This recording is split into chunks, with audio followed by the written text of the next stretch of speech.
Mwaramutse guys, Mugabe haraba abasuma aba escrow bamaze iminsi bakora ubusuma bwo guhamagara.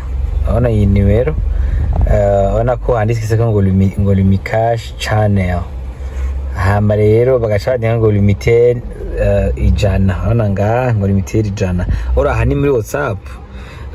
Rero ubundi limited guhamagaye baguhamagara kwijana, akaba ari apere nyine isanzwe, ijya pere yo ngaha isanzwe nyine, akaba ari doki ijana. Ona nka hari amakontakte y'abantu nka hari nimero gutya, akaba ari ijana, ikintu nk'ico. Mugabo bo no kuvuga baguhamagara muri WhatsApp, baza barakompoza amanimero y'abantu batandukanye, tubakwiba gute rero?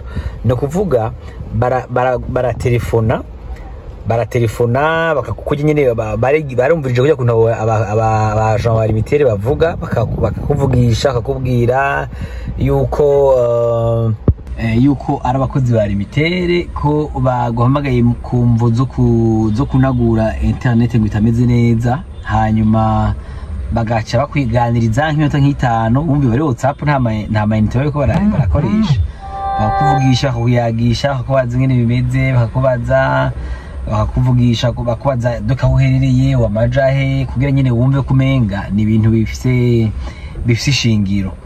Bahejeje aho bacakubwira ati turumva nuko rero ona ko ubundi na connection limited isanzwe hagimera neza handi kamera nabi.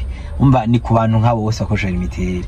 Rero bacakubwira bati turumva yuko wewe connection yawe irafisa akabazo, hari akantu tugomba kugufasha kugukorera komsa i connection yawe zosigare ibitakibazo ifise kabisa iri tight.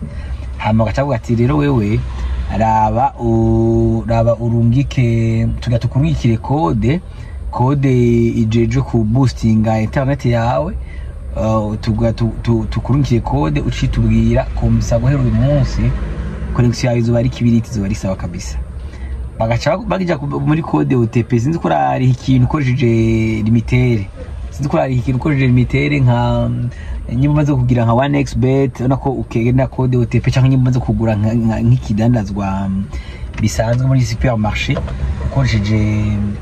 ukoresheje ntuzuye Lumikash, ari ukuntu ari nk'ikidandazwa uriha, cyangwa umaze nko kugura amayinite ya rigide zo umba baraguha kode OTP, ari iki permeta ko uriha ico kintu uri kuragura.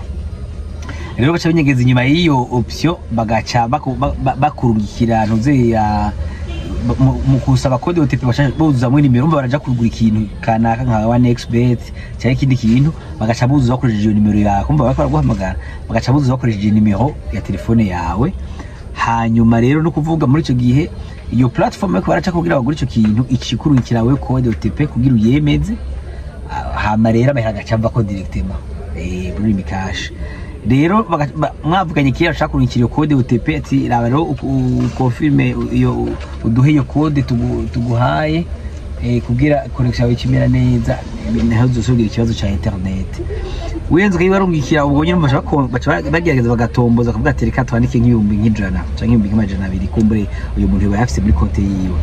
Rero no kuvuga uyenze ugafyonda ko ukemeza yabiheze, amahera cagenda. No kuri bamaze biba abantu baguma kugereza guhamagara muri Lumikash ukuntu, no kuvuga ubonye apere ije yo muri Lumikash yo muri WhatsApp, ukabona yanditse ko Lumikash service whatever, no kuvuga cyo kabona handitse kwijana mugari muri WhatsApp, uzocumenye yuko abasuma bagomba kwambura kabisa. No kuvuga ubundi ari limitere guhamagaye riba ari ijana, nta limitere hamagara abantu na WhatsApp ntibibaho. Hama deje niyo kode nuko biri muco agora kwiye kuraba abantu muri limitere bakabicira mu Kirundi cyangwa mu Gifaransa, kugira ko na murundi benshi bavuga Igifaransa n'ikirundi, kuko iyi muco ngizanitse ko ngo do not share this OTP code with anyone. Mba biranditse ko yuko kizirizwa kuyibwira umuntu no mu yo code, no uyikoresha uri kuragura ikidandazwa ukayuzuza mu mugano yipartage umuntu, kuko yipartageje amahera abagiye.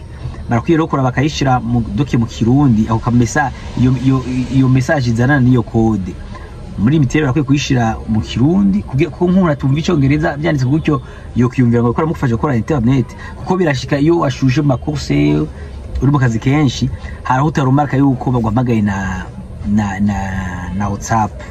bikarangira uje ivyo ariko arakubwira wibaza ngo abakozi ba limitere ha mugaca wibwa abantu amazi misi bibwa muri ubwo buryo. Urumva rero kabisa murabe mube magabo ubusuma bwabaye bwinshi kabisa mu gisagara ca Bujumbura.